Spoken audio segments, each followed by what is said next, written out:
अस्सलामु वालेकुम प्यारे दोस्तों। आज की इस वीडियो में हम आपको जो बात बताने जा रहे हैं, यकीनन ये बात जानकर आप हैरान हो जाएंगे और सोचने पर मजबूर हो जाएंगे कि ऐसा कैसे हो सकता है। वो इसीलिए कि आपने बहुत सी वीडियोस देखी होंगी जिसमें बताया जाता है कि ये गाय लाखों रुपए की है या फिर करोड़ों रुपए की है। लेकिन दोस्तों, आज हम आपको जिस गाय के बारे में बताने वाले हैं, ये गाय लाखों रुपए की नहीं, बल्कि करोड़ों रुपए की भी नहीं, बल्कि अरबों रुपए की है।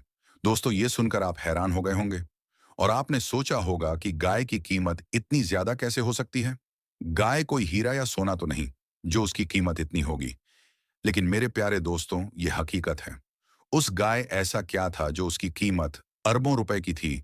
इसको जानने के लिए आप इस वीडियो को पूरा आखिर तक देखते रहिए और आपसे एक छोटी सी गुजारिश करेंगे कि जल्दी से आप इस वीडियो को एक लाइक कर दीजिए और आपने चैनल को अभी तक सब्सक्राइब नहीं किया हुआ है तो जल्दी से आप इस चैनल को सब्सक्राइब कर लीजिए, क्योंकि हम आपके लिए बहुत ही प्यारी प्यारी वीडियो लाते रहते हैं। दोस्तों, ये वाकया कुछ इस तरह से है कि बनी इज़राइल में एक बहुत ही नेक औरत और एक अच्छा इंसान रहता था और उनका एक बेटा था जो बिल्कुल छोटा था और उनके पास सिर्फ एक गाय का बछड़ा था जो उन बुजुर्ग ने मरने से पहले उस बछिया को जंगल में ले जाकर, यानी उस गाय के बच्चे को जंगल में ले जाकर एक झाड़ी के पास ये कहकर छोड़ दिया था कि ए अल्लाह, मैं इस बच्चे को उस वक्त तक तेरी अमानत में देता हूं कि जब तक ये बच्चा बड़ा ना हो जाए। उसके बाद उस बुजुर्ग की वफात हो गई, यानी कि उस बंदे की मौत हो गई और कुछ ही दिनों के बाद वो बछिया बड़ी होकर, यानी बड़ी उम्र की हो गई और इधर ये बच्चा जवान होकर अपनी माँ का बहुत ज्यादा ख्याल रखता था। अपनी माँ का वो फर्माबरदार और इंतहाई नेकोकार निकला। ये बच्चा इतना ज्यादा नेक था कि इससे आप अंदाजा लगा सकते हैं कि उसने अपनी रात को 3 हिस्सों में तकसीम कर रखा था।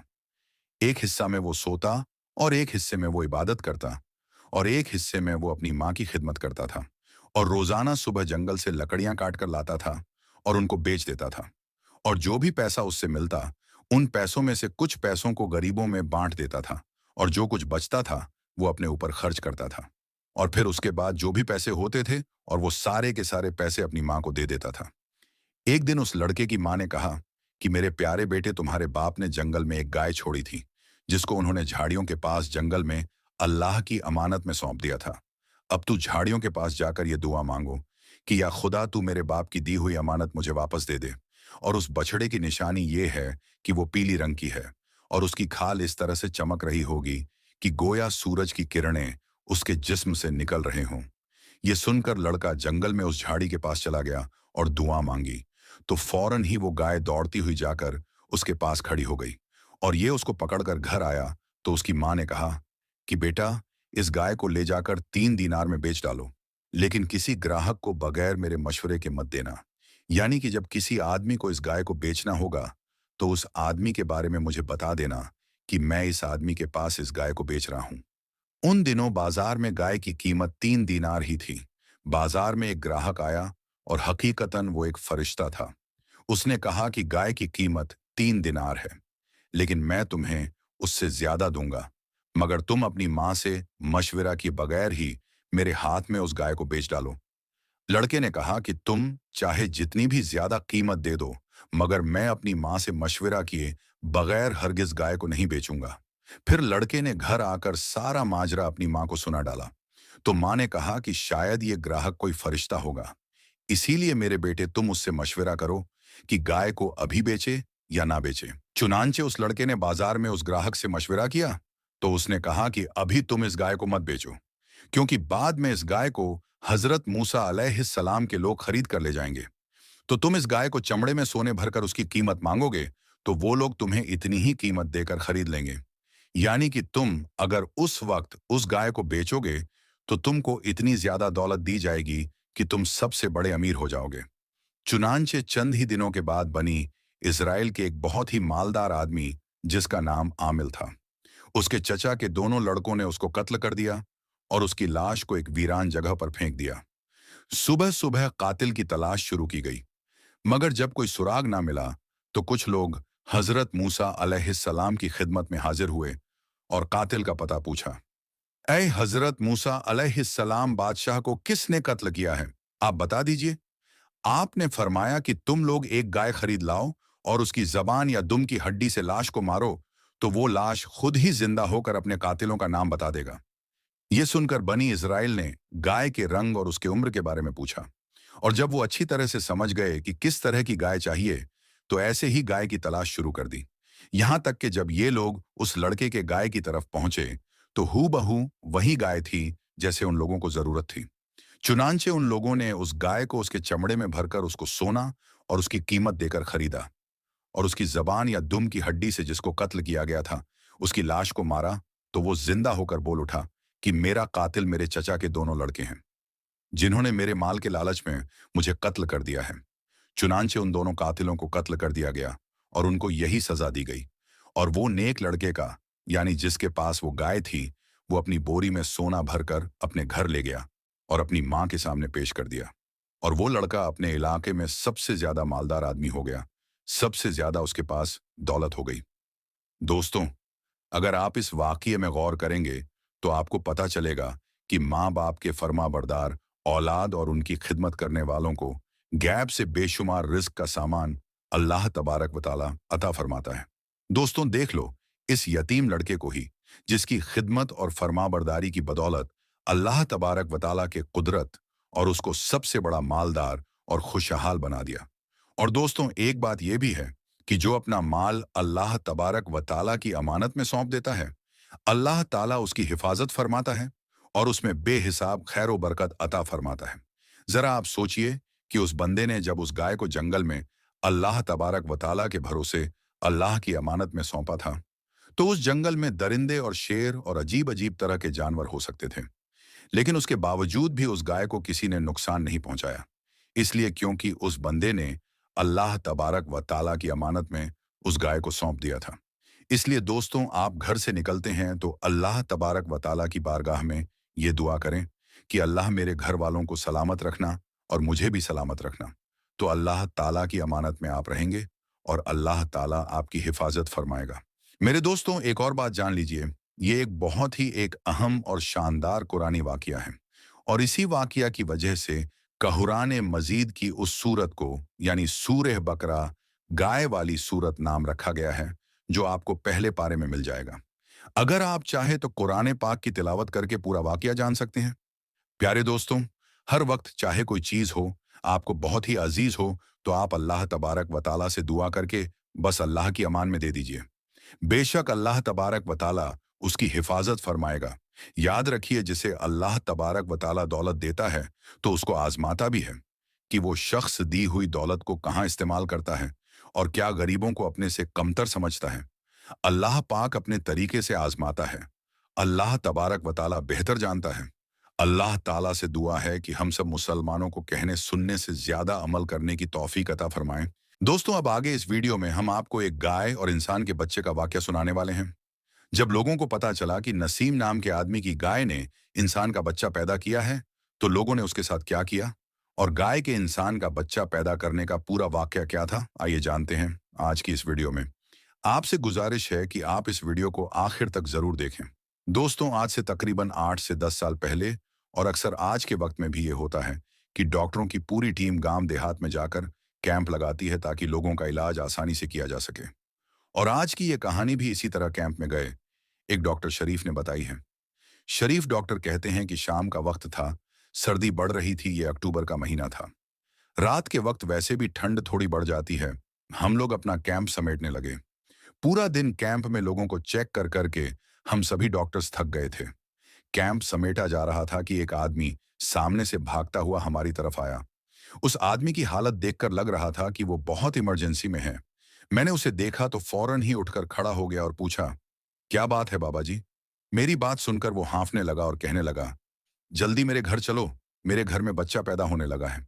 मैं उसकी बात सुनकर ठिठर गया था, क्योंकि हमारे पास जच्चा बच्चा वाला सामान भी नहीं था कि हम जाकर डिलीवरी या ऑपरेशन कर दें।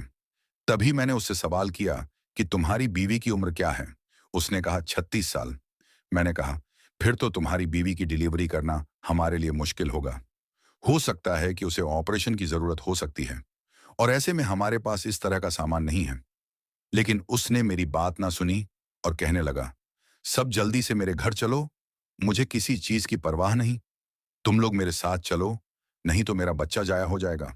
डॉक्टर शरीफ आगे कहते हैं कि उसकी बातें सुनकर मैं काफी डर गया था और ये भी समझ गया था कि ये केस काफी मुश्किल होने वाला है। पर मैं ये नहीं जानता था कि ये केस मुश्किल होने के साथ साथ हमारे लिए हैरानी का बाइस भी होगा। बहरहाल उस आदमी ने हम पर भरोसा किया, कहने लगा आप मेरे साथ चलो। इसके बाद वो आगे आगे चलने लगा। हम लोग उसके पीछे पीछे अपना कुछ जरूरी सामान लेकर चल पड़े। मेरे साथ एक लेडी डॉक्टर भी थी। हमने तो यही समझा था कि इस आदमी की बीवी के यहाँ बच्चा पैदा होने लगा है। मगर जैसे ही हम लोग वहां उसके घर के दरवाजे पर पहुंचे तो उस आदमी की बीवी घर के बाहर ही खड़ी हमारा इंतजार कर रही थी। हम लोग पहुंचे तो वो औरत अपने शौहर को कहने लगी कि शुक्र है तुम जल्दी आ गए हो, माया की तो जान निकलने वाली है। डॉक्टर शरीफ कहते हैं, मैंने उस आदमी से पूछा, माया कौन है? तो उसने जो बात मुझे बताई, मेरे कदमों तले से ऐसा लगा जैसे जमीन निकल गई। वो बोला कि माया हमारी गाय है और आज वो एक बच्चा पैदा करने वाली है। मैं तो उसकी तरफ देखकर कुछ कह भी नहीं सकता था। शायद ये लोग अपनी गाय से बेपनाह मोहब्बत करते थे और मुझे यहाँ इसलिए लाए थे कि उनकी गाय का बच्चा आसानी से पैदा हो सके। उस वक्त मेरा दिल चाहा कि मैं इसकी जी भर के बेइज्जती करूं, इसे बुरा भला कहूं कि ये हमें यहाँ क्यों बुलाकर लाया है। लेकिन मैं ऐसा कर नहीं सकता था।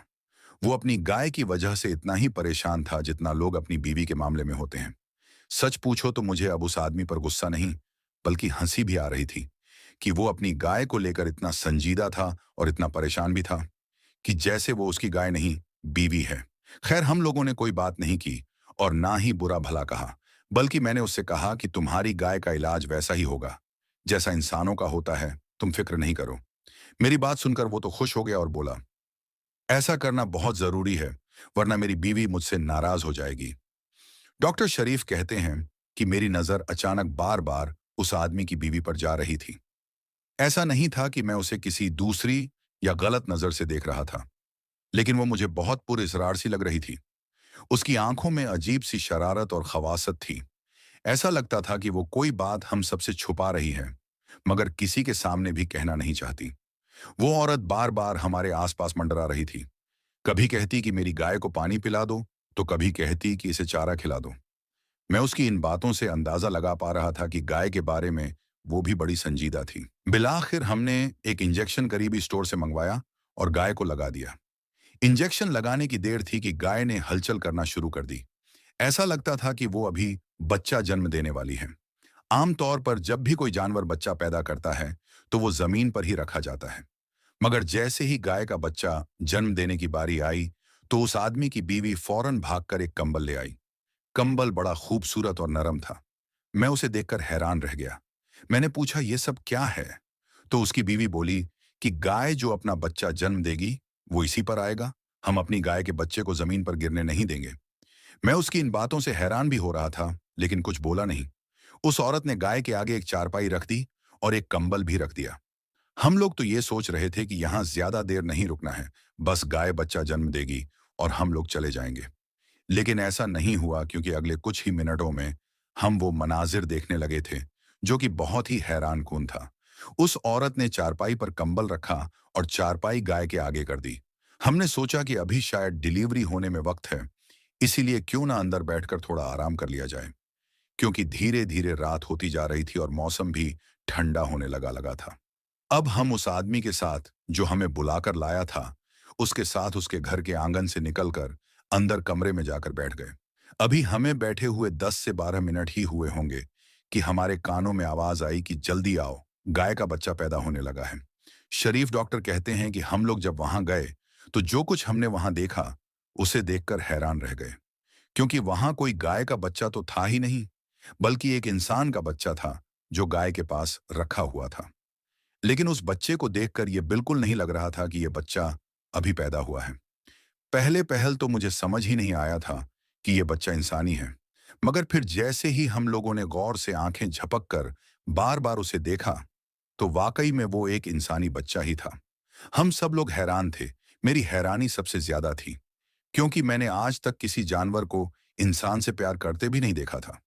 किसी पालतू जानवर को भी मैंने अपने घर में नहीं पाला था। लेकिन जो मंजर मेरे सामने था वो इतना हैरान कुन था कि अगर आप भी मेरे सामने होते तो आपको इस मंजर पर यकीन नहीं आता और आप अपनी अक्ल पर शक करने लगते।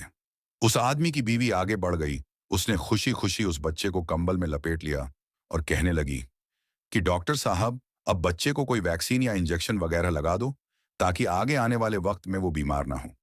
मैं उस औरत को बेयकीनी से देखने लगा, मगर उसके चेहरे पर कोई हैरत नहीं थी। जितने हैरान हम सब लोग थे, उस औरत में 1% भी हैरानी नहीं थी। लगता था जैसे कि इस औरत को ये सब पहले से पता था कि गाय के पेट से इंसानी बच्चा आने वाला है। खैर, मैं हैरान खड़ा था और दूसरी लेडी डॉक्टर और उस औरत ने मिलकर बच्चे को अंदर कमरे में पहुंचा दिया और हम लोग बाहर ही खड़े रहे।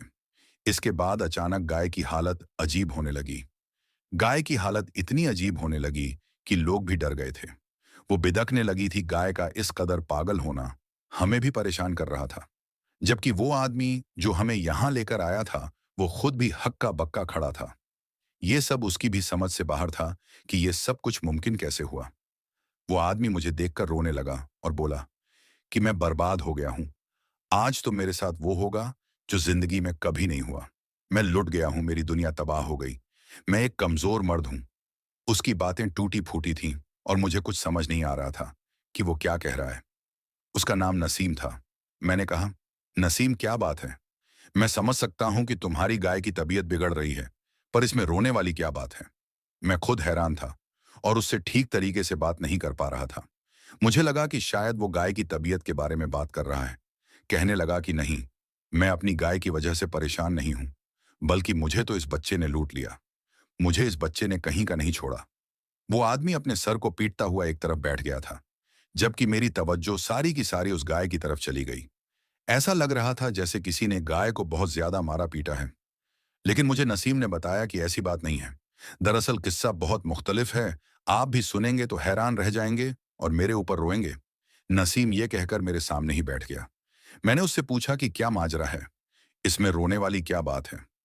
डॉक्टर शरीफ कहते हैं कि फिलहाल मैं उस बच्चे वाले वाकया को भूल गया था, क्योंकि उसे वो औरत उठाकर अंदर ले गई थी। हमारी एक लेडी डॉक्टर भी नसीम की बीवी के साथ अंदर कमरे में गई थी। मेरे दिल में ये इत्मीनान था कि मैं लेडी डॉक्टर सायरा से पूछकर सारी मालूमात हासिल कर लूंगा, क्योंकि हमें ये नहीं पता था कि अंदर क्या हुआ है। हम तो बस बाहर के हालात और वाकयात को जानते थे। नसीम की आंखों से आंसू बहने लगे। वो कहने लगा, मेरी बीवी मुझसे जीत गई और मैं हार गया। नसीम की ये बातें सुनकर मुझे हैरत होने लगी। मुझे ऐसा महसूस होने लगा जैसे वो सठिया गया हो। मैंने उससे कहा, नसीम, तुम मुझे खुलकर बता सकते हो कि क्या माजरा है? मैंने उससे सख्ती से पूछा तो वो रोने लगा। रोते रोते अचानक चुप हो गया और कहने लगा, मैं आपको अपनी कहानी अपने लफ्जों से सुनाने की बजाय एक ऐसा मंजर दिखाऊंगा कि देखकर आपके के भी रोंगटे खड़े हो जाएंगे और आपको मुझ पर तरस आएगा। आप समझ जाएंगे कि मैं किस कदर कमजोर इंसान हूं। इतना कहकर नसीम ने मुझे उठने को कहा। मैं उठा तो वो मुझे अंदर वाले कमरे में लेकर गया, जहां उसकी बीवी डॉक्टर सायरा के साथ खड़ी थी। मैंने देखा कि नसीम की बीवी बहुत खुश लग रही थी। उसके चेहरे पर तो जरा भी हैरानी न थी। लेकिन फिर नसीम ने एक ऐसी चीज मुझे दिखाई जिस पर नजर जाते ही ऐसा लगा जैसे मेरी तो जान निकल गई है। मुझे लगा मैं कोई ख्वाब देख रहा हूं। किसी इंसान की बीवी ऐसी भी हो सकती है, मैं तो कभी ख्वाब में भी नहीं सोच सकता था। खैर, मैं चुपचाप बाहर आ गया। मेरे मुंह पर सिर्फ खामोशी का ताला लगा था। नसीम ने मेरे आगे हाथ जोड़े और कहने लगा, मेरे दोस्त, मेरी मदद करो, वरना मैं बर्बाद हो जाऊंगा। मैं तुम्हारे सामने बहुत मजबूर होकर हाथ जोड़ रहा हूं। तुम मेरी मजबूरी समझ गए हो। मेरी बीवी को हरगिज इस बात का पता नहीं चले। तुम ऐसा करो कि अपने किसी दोस्त से मशविरा करो इस सूरत हाल के बारे में और मुझे बताओ मुझे क्या करना चाहिए।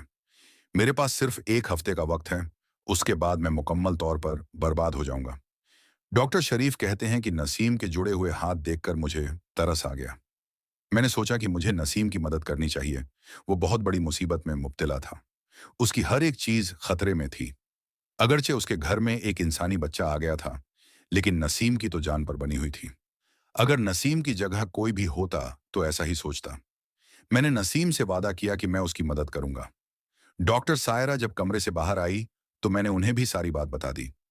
मेरी बात सुनकर डॉक्टर सायरा को ज्यादा हैरत नहीं हुई थी। डॉक्टर सायरा ने वादा किया कि वो इस मामले में मेरी मदद जरूर करेंगी, लेकिन मैं और डॉक्टर सायरा अकेले कुछ नहीं कर सकते थे। हम लोग जब शहर पहुंचे, हमारे पास नसीम का मोबाइल नंबर भी था। हमने जाकर उसके बच्चे की बनाई हुई तस्वीरें और वीडियो बाकी डॉक्टर्स को भी दिखाई। वैसे तो वो अब भी हमारे जैसे ही डॉक्टर्स थे, लेकिन हमारे ग्रुप में एक सीनियर डॉक्टर भी थे, जिनकी उम्र 40 से 50 के दरमियान थी। वो इन मामलात को फौरन समझ जाते थे। बच्चे की तस्वीरें और डिलीवरी की कहानी सुनने के बाद डॉक्टर दानिश ने हमसे कहा कि हमें इस मामले में नहीं पड़ना चाहिए। ये सुनकर मुझे बड़ी हैरत हुई, क्योंकि हम नसीम की मदद करना चाहते थे और डॉक्टर दानिश ऐसी बातें कर रहे थे। ये तो खुदगर्जी हुई, सरासर खुदगर्जी है। आपको कुछ तो एहसास करना चाहिए। मेरी बात सुनकर डॉक्टर दानिश मुस्कुराए और बोला, मैंने ये कब कहा है कि तुम लोग उसकी मदद ना करो। मैं सिर्फ इतना कह रहा हूं कि ये मामला तुम लोगों के बस की बात नहीं है, क्योंकि तिब्बी तौर पर तो आज तक ऐसा नहीं हुआ कि किसी जानवर ने या फिर किसी गाय ने इंसान का बच्चा जन्म दिया हो। इसीलिए इस काम में पड़ने की बजाय तुम लोग किसी मौलाना को पकड़ो या गांव के किसी बुजुर्ग से बात करो। उनसे ये सारी कहानी बयान करो और उनसे कहो कि वो नसीम की मदद करें। और उसकी बीवी की हकीकत भी उस वक्त तक मालूम नहीं होगी जब तक तुम लोग किसी मौलाना से या बुजुर्ग से राब्ता नहीं करते, क्योंकि ये मामला मेडिकल से बाहर है।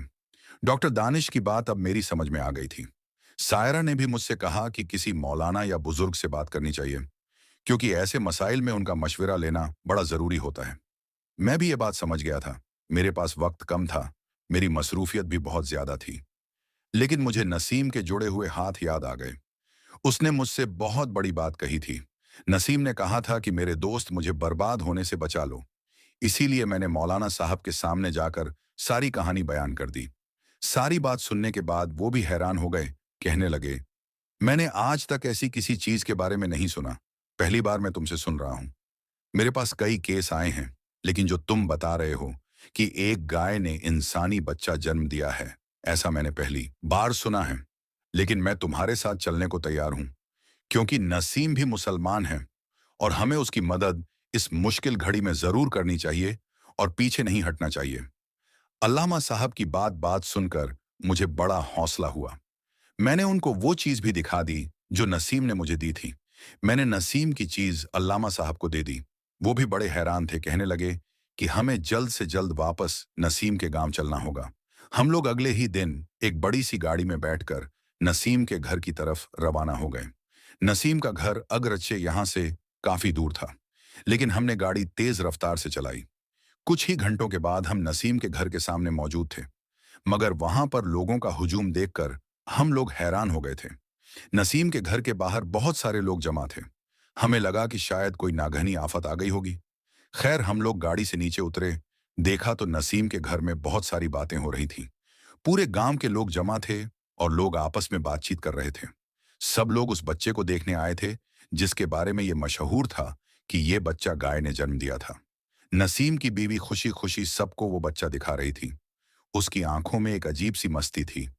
उसके वजूद से ममता तो बिल्कुल ना छलक रही थी। लगता था जैसे किसी खिलौने को उठाकर फिर रही है। मगर मैं उसकी हकीकत से अभी तक वाकिफ नहीं था। अल्लामा साहब ने कहा कि वो नसीम से बात करेंगे, मगर अकेले कमरे में, और हमें भी कुछ नहीं बताएंगे। नसीम जब अल्लामा साहब से मिला तो बड़ा खुश हुआ। अंदर कमरे में जाकर तन्हाई में उनसे बात करने के बाद जब वो बाहर आया तो उसके चेहरे पर एक अजीब सा रौब और खुशी थी। उसने सबको बुलंद आवाज में पुकारा और कहने लगा, घर से ये तमाशा खत्म करो, तुम लोग यहां से चले जाओ। जब मैं कहूं तो वापस आ जाना। इस तमाशे से भी बड़ा तमाशा देखने को मिलेगा। नसीम की बात सुनकर सब लोगों ने मुंह में उंगलियां दाब ली कि इससे बड़ा तमाशा क्या हो सकता था। डॉक्टर शरीफ आगे कहते हैं कि अल्लामा साहब ने नसीम को ऐसी क्या बात बोल दी। मैं भी सोचने लगा, अल्लामा साहब ने यह बात मुझे भी नहीं बताई थी। हमें भी घर से बाहर निकाल दिया गया। मैं और डॉक्टर सायरा गाड़ी में आ गए थे। हम लोग इंतजार भी कर रहे थे कि कब ये राज खुलेगा। मुझे सबसे ज्यादा बेसब्री से इंतजार इस बात का था कि नसीम की बीवी के कब असली रंग सबके सामने आएंगे और हमें भी उसकी असलियत देखने को मिलेगी। गांव वाले सब हैरान थे, मगर किसी को यह नहीं पता था कि असल वाकया क्या है। जो भी आता वो उस गाय को देखता और इस माजरे को देखकर अशश कर उठता था। इंतजार करते करते दिन ढल गया और रात होने लगी। तभी नसीम ने खुशी खुशी हम सबको घर में दाखिल होने के लिए कहा। जब हम लोग घर में दाखिल हुए तो घर का मंजर ही अजीब सा था। पूरे घर में मोमबत्तियां जलाई गई थीं। एक हिसार खींचकर नसीम की बीवी को उसके अंदर बिठाया गया था, जैसे कोई मुजरिम किसी कटघरे में खड़ा होता है। नसीम की बीवी भी वैसे ही खड़ी थी और अल्लामा साहब कुछ फासले पर कुर्सी पर बैठे हुए थे। उनके चेहरे पर एक सन्नाटा और रौब तारी था। कुछ देर बाद उन्होंने नसीम से खाना तेल मंगाया, जो काफी देर से आग पर गर्म हो रहा था और उबल कर लाल हो रहा था। जो तेल नसीम की बीवी के कान में डलने वाला था। जब नसीब की बीवी को यह सब पता चला कि यह तेल मेरे कानों में डाला जाएगा, तो वो चिल्लाने लगी और कहने लगी, ये सब बंद कर दो, मैं सब कुछ सच सच बताती हूँ। मौलवी साहब ने कहा, तू खुद अपने मुंह से ये सारी हकीकत अपने गांव वालों को बता दे, वरना तुझे अपने अंजाम तक पहुंचने से यहां कोई रोक नहीं सकेगा। अल्लामा साहब के इस बात को सुनना था कि वो औरत हाथ जोड़कर माफी मांगने लगी और कहने लगी, मुझे माफ कर दो, मैं सब कुछ सच सच बताती हूँ। आइंदा के बाद ऐसी बात मेरे मुंह से ना निकलेगी। मैं ये गांव छोड़कर चली जाऊंगी। नसीम की बीवी ऐसे गिड़गिड़ा रही थी जैसे उससे कोई बहुत बड़ा जुर्म हो गया हो। उसने अपने आंसू पोंछे और सबके सामने सर झुकाकर बोली, ये सच है कि मैं गुनहगार हूं। मुझसे बहुत बड़ी खता हो गई है। मैं नसीम की बीवी हूं। मैंने बहुत अरसा पहले इस्लाम कबूल किया था, मगर मैं दिल से गैर मुस्लिम थी और हमेशा रहूंगी। मैंने कभी इस्लाम कबूल नहीं किया। मैं उल्टा नसीम को भी अपनी मोहब्बत में फांस कर अपने मजहब की तरफ लाना चाहती थी। बस मेरे दिल में यही अरमान था कि नसीम किसी तरह से मेरे मजहब में आ जाए। शादी के बाद जब हमें पता चला कि हमें औलाद नहीं होगी, तो मैंने नसीम से कहा कि तुम मुझसे शर्त लगा लो, अगर गाय के पेट से इंसान का बच्चा पैदा हो तो तुम मेरे मजहब में दाखिल हो जाओगे। कुछ दिन तो नसीम इस बात पर बहस करता रहा कि यह बात मुमकिन ही नहीं है, मगर फिर मैंने कहा कि मान लो, अगर ऐसा हो जाए तो क्या तुम मेरे मजहब में दाखिल हो जाओगे? नसीम ने कोई जवाब ना दिया, लेकिन फिर कुछ सोचकर कहा कि हाँ, मैं तुम्हारे मजहब में दाखिल हो जाऊंगा। शायद नसीम का भी ईमान कमजोर था। एक कमजोर लम्हे में मैंने उससे ये बात मनवा ली। फिर इसके बाद जब हमारी गाय पेट से हुई तो नसीम डॉक्टर्स को बुला लाया। मुझे मेरा मंसूबा टूटता हुआ नजर आया, लेकिन जब नसीम और ये डॉक्टर्स मेरे घर आए तो गाय का बच्चा होने में वक्त था। मैंने इन लोगों को बातों में लगाकर किसी तरह अंदर भेज दिया, और जैसे ही ये अंदर गए तो मैंने गाय के बच्चे को निकालने का काम शुरू कर दिया, और गाय ने एक गाय का ही बच्चा पैदा किया था। मैंने उस बच्चे को लिया और अंदर वाली कोठरी में छुपा दिया, और एक इंसान का बच्चा जो मैंने पहले से ही लाकर वहां रखा हुआ था, वो लाकर गाय के पास रख दिया और शोर मचा दिया कि जल्दी आओ, गाय ने बच्चे को जन्म दे दिया है। अब उस औरत की असलियत सबके सामने आ चुकी थी। नसीम से अल्लामा साहब ने माफी मांगने को कहा, तौबा करने को कहा, क्योंकि ईमान तो उसका भी कमजोर था। उसकी बीवी ने मुंह से अपनी हकीकत बता दी थी, वरना पता नहीं बेचारे नसीम का क्या होता। दोस्तों, वैसे तो इस कहानी की कोई असल नहीं है और ये फर्जी कहानी है, लेकिन इसमें हमारे लिए काफी सबक है। सबसे पहले तो अपना ईमान मजबूत रखो, और दूसरा, जब आपका कोई मुसलमान भाई परेशान हो, उसको मदद की जरूरत हो, तो उसकी मदद जरूर करो। ये वीडियो आपको कैसी लगी कमेंट बॉक्स में जरूर बताएं। तो दोस्तों, आज की इस वीडियो में बस इतना ही। हम मिलेंगे आपको अगली वीडियो में। तब तक के लिए अल्लाह हाफिज।